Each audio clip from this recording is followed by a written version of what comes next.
When we feel stuck, one, we have to get out of the story of I'm stuck. Because the more we say I'm stuck, we're stuck. We're keeping ourselves stuck in the mud, right? And I love the analogy of the lotus flower. Well, that's like part of my logo is the lotus flower. The lotus flower grows from the mud. And so if we keep our vision on this beautiful blossoming, blooming flower, this brilliance that we're growing into, and ask ourselves the different question, right? Not why am I stuck? How come I'm stuck? What do I do to get unstuck? It's what do I see for myself?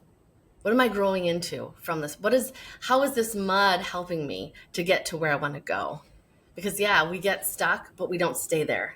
It's like a visit, right? We're just going through it and we're growing from it. So how can I grow from this experience of feeling stuck? If you want to make more sales without the pressure to post on social media, I made this podcast specifically for you. I'm Leslie Stevens, and this is the Not an Influencer, an Impact Maker podcast, where we talk about other organic marketing strategies to bring more clients into your online business and the stories of the incredible entrepreneurs who are using these strategies in their businesses every day to create success. You do not have to be an influencer to be an impact maker and build a successful online business. You are going to love Dawn. Dawn, can you tell us a little bit about you and what you do? Of course. Thank you for having me. This is going to be a lot of fun. I'm excited. Absolutely. I am Dawn Gaydon. I am a licensed counselor. I'm a lot of things. I'm a licensed counselor. It's been 23 years. I'm an intense sati leader. I'll share more about that later. It's a really cool practice. Yoga teacher. I'm a self-image coach, international speaker, and I am an author as well. I usually keep that at the end just because it's something that just came about. It's not something that was on a goal list or something that like I want to be an author one day. It was just sort of something that happened. So also collaboration, three book collaborations. So 3 chapters, yeah. So That's incredible. Yeah. And you're saying all those other things didn't just come about as well? Very true. It's interesting how some things are very intentional, right? Like getting my master's degree was very intentional. Yoga training, very intentional. Intensati leader training, very intentional. And I'm good at saying yes. Like on this journey of really not rediscovering, but discovering who you really are and what inspires you and how we help others. Things come up and you just say yes. And so when there was this opportunity to write in a book, sure, why not? Let's give it a try. Hey, why not? That's an amazing opportunity. And the more you say yes, the more doors open up for you, I feel like. Absolutely. So, with all of these intentional and unintentional things, how did you really decide to get to the point where you're doing what you do now? What got you here? Ooh, yeah. It's interesting because if you were to ask me 23 years ago, what's your purpose in getting a master's degree, going to college? Like, what's your dream? I would be pretty much where I'm at, except the journey to get here was not what I expected, right? Like, wow, is this really it's how I was supposed to get here. So my intention and my goal was to have my own practice, do therapy, really coaching. Back then I thought it was therapy, but it's really coaching. And my clients would tell me, you're not a therapist, you're a coach because you help me see possibility and you help me get to my dreams. And I'm like, well, yeah, but back I started school in 1989. So back then there was no coaching unless you were doing sports, right? So my goal was to get a degree, start a family, work part-time, raise my children, create my own practice, work for a few people along the way to really learn from mentors, and then create my own practice and then teach what I love. And I have 4 kids. So I worked part-time. So I worked at night. My husband worked during the day. I raised my children. The things that came up along the way that weren't part of the journey was miscarriages, cancer, husband losing his job, all those things that could derail somebody to go forget it, like this is too hard, which I've done that. I've said this is too hard. Give me something else. This is too hard. Mhm. Um, Having to go and work full time for somebody, which that company wasn't in line with my standards of integrity and authenticity and all that good stuff. So that was a challenge. Mhm.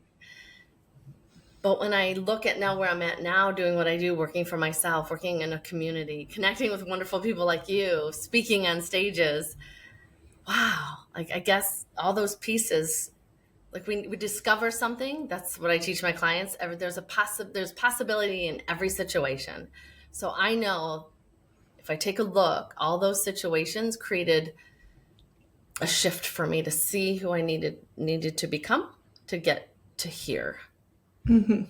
And so I often say I'm right where I need to be. And usually that's the affirmation I use to calm everything down. I'm right where I need to be.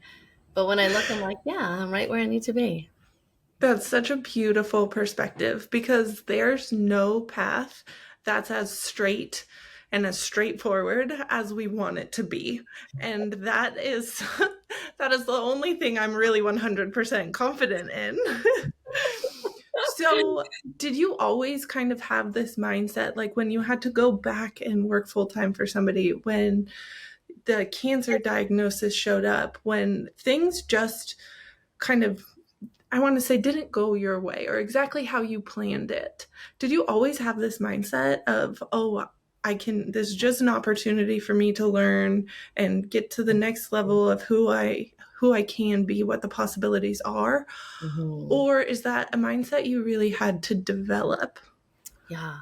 Well, I bet the listeners would love to are like, so who has it perfect and who's always feeling good and who's always seeing possibility? And there's not one person that always sees possibility, right? So when my husband, we had twins. So again, twins came after two miscarriages. So it was this journey of, should we really be going for another baby? And we already have two beautiful kids and two miscarriages, and then two babies came along, twins, like, Mhm. okay.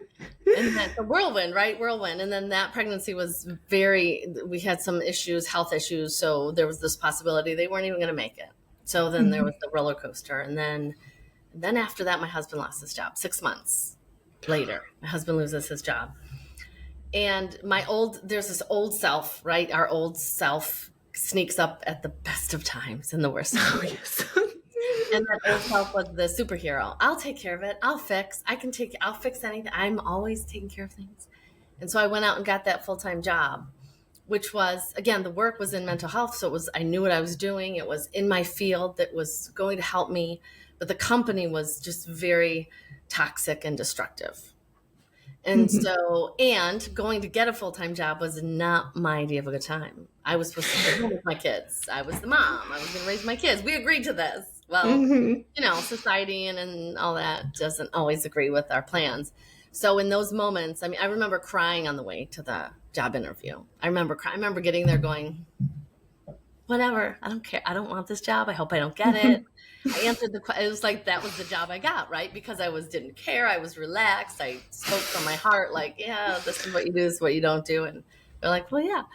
So there was struggle there, right? There was this resistance, like I'll save the day, but I don't really want to. Like this is not part of the plan.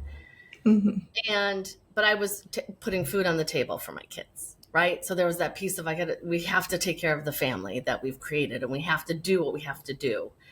There were moments in that where I did not feel or see possibility. There was a moment in that towards the end where I was very depressed and I was very sad and I was very lonely and depleted. And there was a time where it was a very distinct time where I felt like just disappearing into the world, like just take off, just keep driving, just don't go to work, don't go home, just like Mike can handle it, like the world will be fine without you, kind of thing.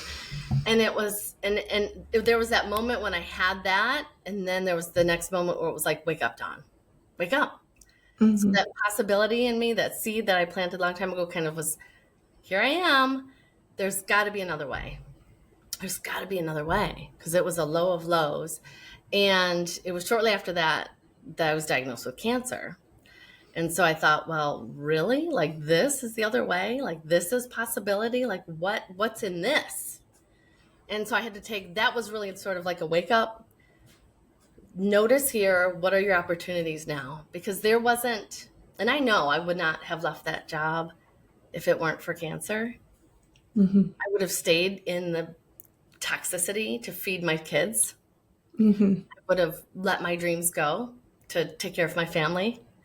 And so Mm-hmm. it was like, and it's a very spiritual lesson, I see it as, where God said, you can't, don't do this. You don't need to give up your dreams to feed your family. You don't have to give up your life to create possibility for your children.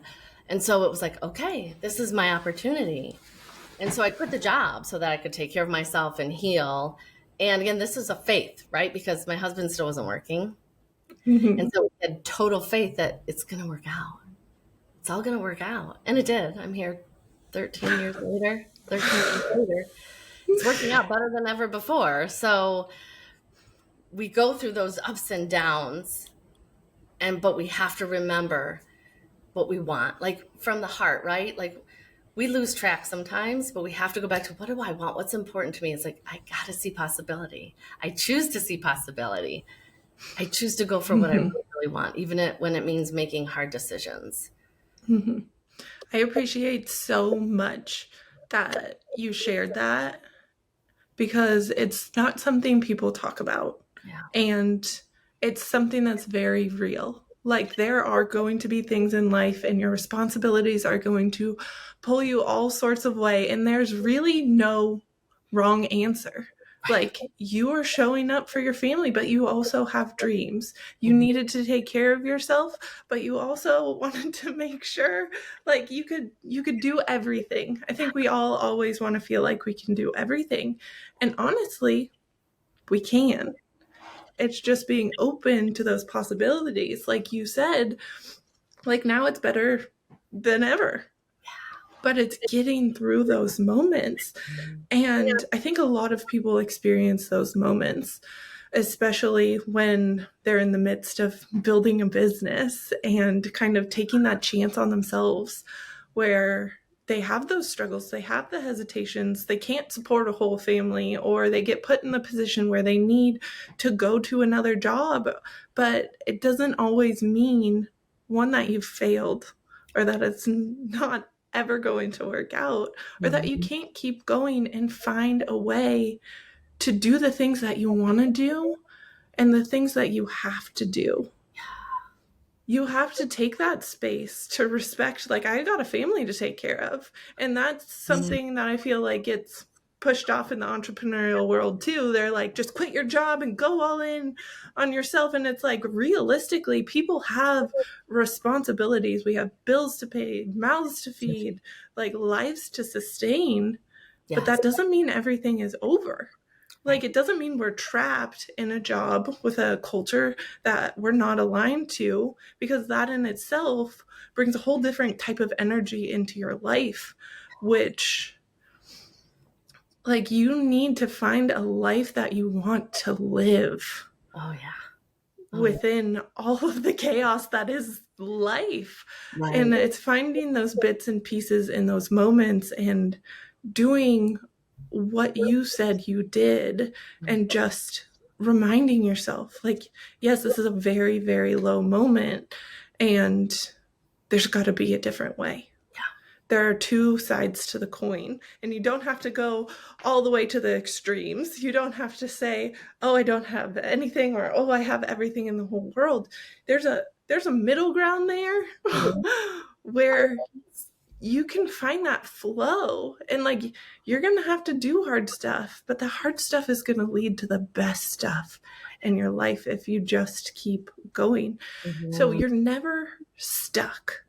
What would you say to the people who feel stuck? Oh yeah. Oh gosh, such a good question, right? Such a good question. When we feel stuck, one, we have to get out of the story of I'm stuck. Because the more we say I'm stuck, we're stuck. We're keeping ourselves stuck in the mud, right? And I love the analogy of the lotus flower. Well, that's like part of my logo is the lotus flower. The lotus flower grows from the mud. And so if we keep our vision on this beautiful blossoming, blooming flower, this brilliance that we're growing into, and ask ourselves the different question, right? Not why am I stuck? How come I'm stuck? What do I do to get unstuck? It's what do I see for myself? What am I growing into from this? How is this mud helping me to get to where I want to go? Because yeah, we get stuck, but we don't stay there. It's like a visit, right? We're just going through it and we're growing from it. So how can I grow from this experience of feeling stuck? And we do that in a place of like really asking our heart, asking our spirit, because we get answers. We Mm-hmm. get little like downloads of like what, not just go around going, what do I need? What do I need? But just really sit in it. Meditation is magical. Like when we quiet the mind, open the heart, and we ask ourselves, like, what's next? What is this mud here to teach me? What is this stuckness here to show me? You get these little like ahas. And, Mm-hmm. and we go with those, listen, but we have to be willing to listen and see that we know there's light. We know that this is taking us somewhere. Yeah. Yeah, I truly believe that as well.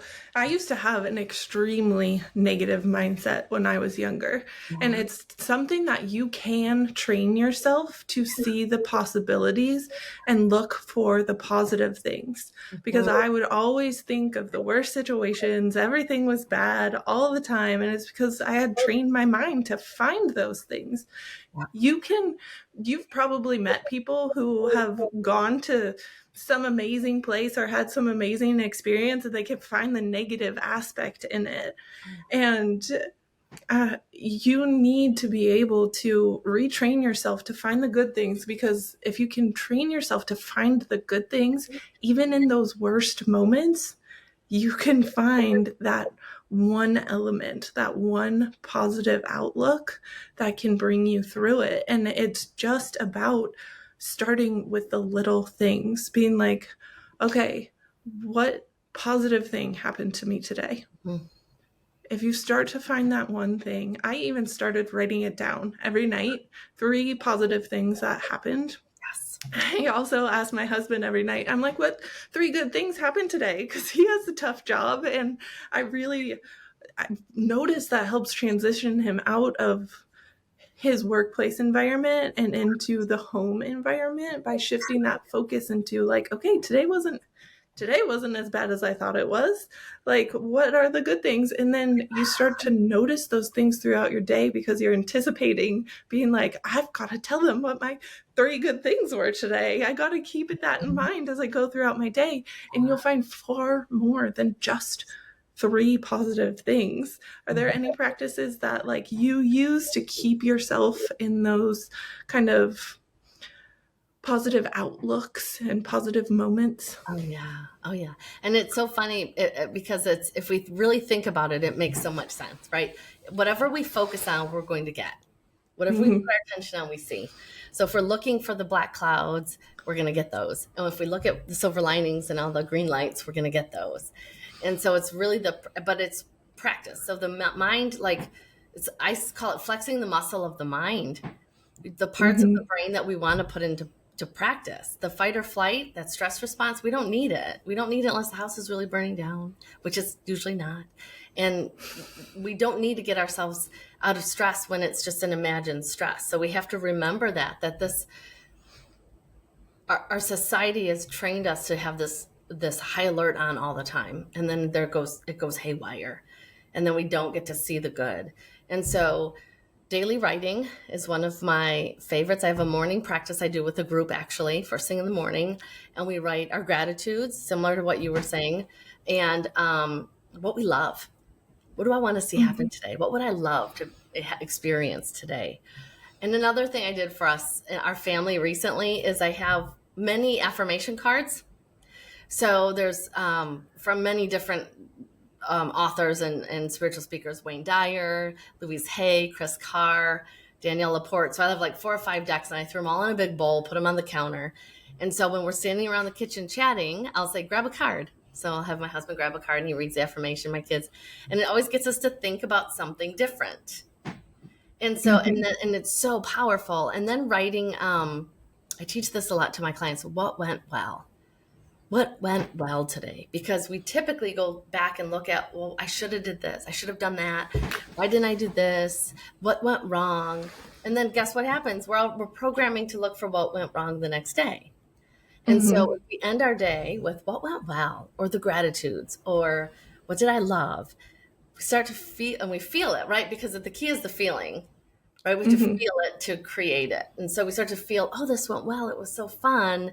And then we get excited to look for those positives the next day. And then it Mm-hmm. becomes our new habit, our new foundation rather than the negative. We're now creating this new foundation of good and Oh, seeing it that way. I love it. Giving yourself those cues, like those little reminder cues, grabbing the card, making it a daily practice, having the group, all of those things, Mm. just getting into the habit of that and knowing that, like, okay, you can find that positive aspect. There's this analogy that I heard. It's talking about a skier going down a slope, and if they focus on the tree, they're going to hit the tree. But if they focus on the path, they're going to go down the path. Mm. So I used to be in the mindset all of the time, I'll be completely honest, of what if this goes wrong?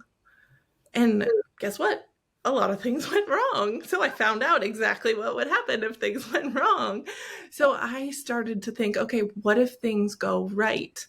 And surprise to me, things started going right. Mhm. But it was that mental shift because I was focusing so much more on what if it works out and then taking the actions that aligned with all of those thoughts that I was having of the outcome and Yeah. all of those things instead of what if it goes wrong? These are all the things that go wrong, and taking the actions that then aligned with that and that belief. Mhm. And people are now integrating a lot more mindset into business and strategy and things like that.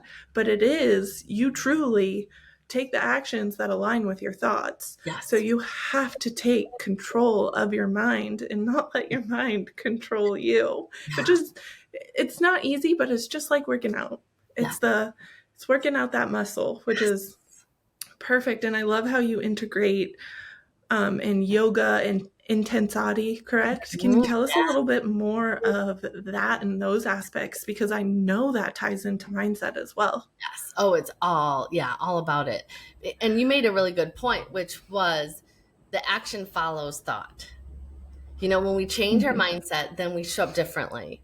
And that's so key because if we take a look back at behavior, I want a new diet or an exercise plan or this, and it's just fueled by action, take action.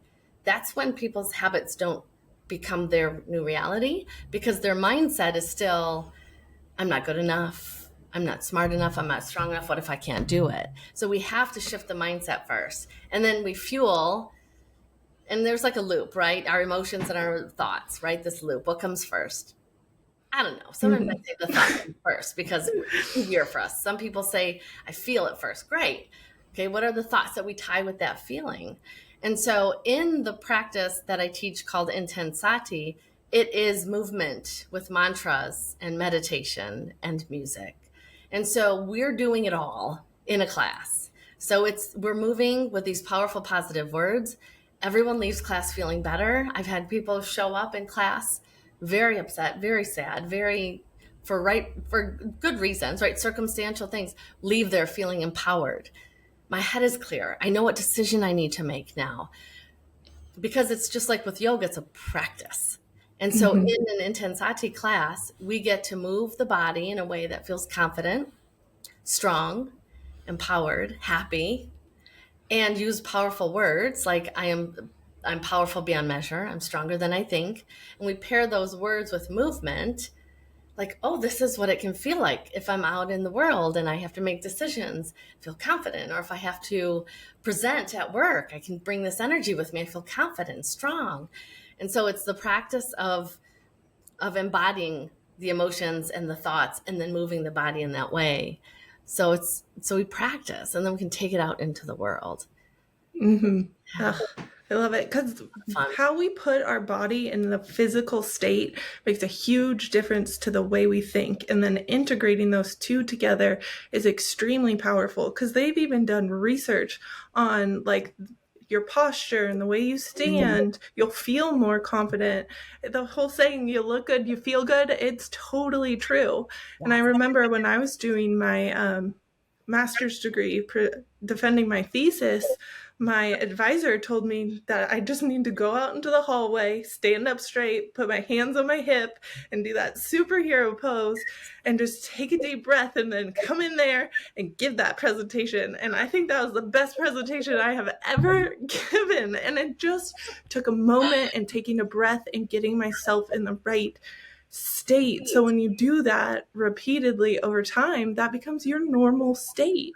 And even if you do shift back into those moments of like, life is hard, things are happening, things aren't going well, you know that you have a tool to Mhm. shift yourself out of that. And knowing that you have a tool, Yeah. that's everything, because no one's going to be happy and successful and everything's going to be going right all the time. Even though we want that to be our lives, that's just not realistic. No. But it is realistic to be able to empower yourself with the tools and the support to help yourself get through those moments and get to Right. where you want to be, because that is absolutely possible. So, Dawn, I know I could talk to you for hours and hours, but could you tell us where people can connect you with you and find you to potentially work with you? Yeah. So my website is super simple. It's dawngaden.com. And on there I have free gifts with it's a 3-minute mindset reset with Intensati. So 3 minutes and it's really about unleashing joy, to reset your mind to feel more joy. So you can grab that on my website, dawngaden.com. And I'm on like all the social medias really with my name. So Perfect. Well, lots. I will have those links in the description below. So click them, connect them, send a message to Dawn. She is so much fun to talk to. Thank you so much for listening. And Dawn, thank you so much for hanging out with us. Thank you so much. This was fun.